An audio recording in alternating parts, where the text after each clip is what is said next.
শস্য তার ফল ফসলাদি থেকে কিছু ফসল সেই পাহাড়ের মধ্যে রেখে আসলো। আর নিয়ম ছিল যার কুরবানি আল্লাহর কাছে কবুল হয় তা আকাশ থেকে আগুন এসে এই যে সামান যেগুলো আছে এইগুলাকে জ্বালিয়ে দেয় আকাশ থেকে। তো যথাক্রমে হাবিলের যে পশু ছিল এই পশু আগুন এসে আকাশ থেকে আগুন এসে জ্বালিয়ে দিল। হাবিলের কুরবানি কবুল হয়ে গেল, হাবিলের কুরবানি কবুল হলো। আর ওই আদম আলাইহিস সালাম থেকে শুরু হয়েছিল ফিতনা ফাসাদ।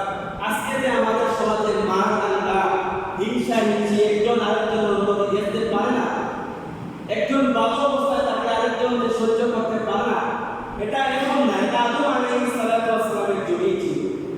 হাবিল সে হিংসা করলো।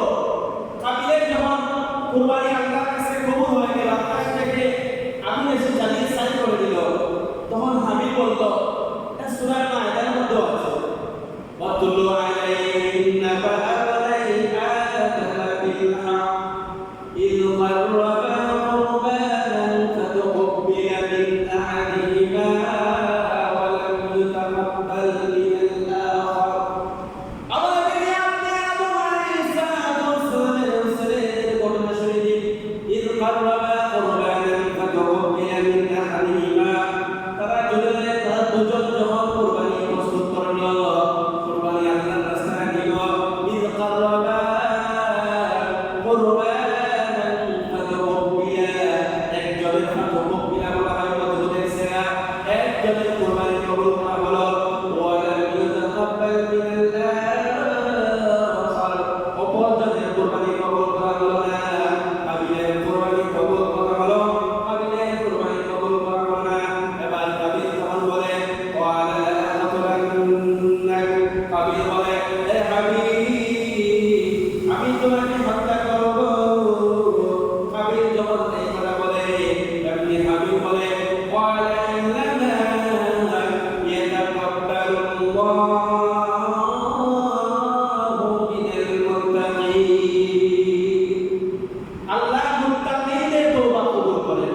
হাবিল ছিল আল্লাহর নাফরমান, সে অবাধ্য ছিল, বাবার কথা শুনত না। হাবিল ছিল বাধ্য সন্তান, সে বাবার কথা শুনত ও আল্লাহর অনুগত ছিল।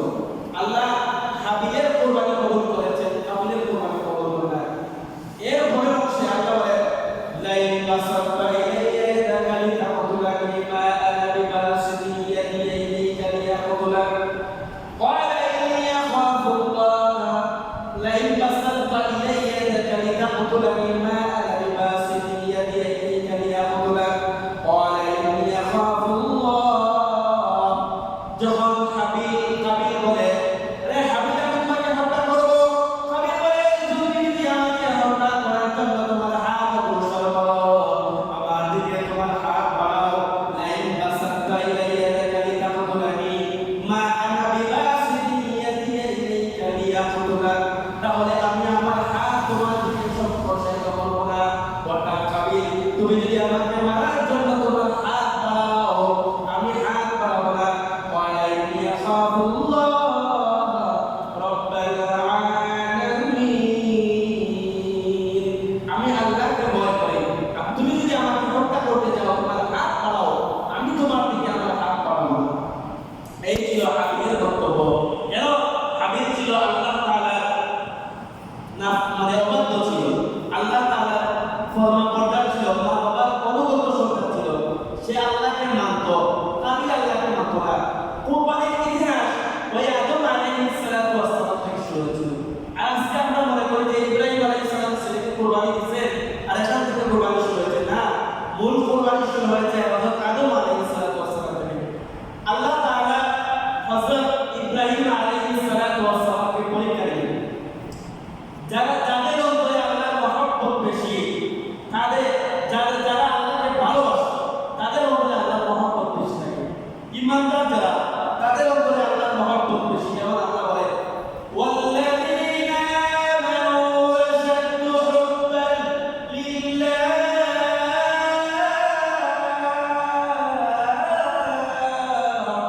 আল্লাহ বলে ঈমানদার যারা, তারা নিজের চাইতে আমাকে ভালোবাসে, সন্তানের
মণ্ডপ ছিল, তারা মূর্তি পূজা করত।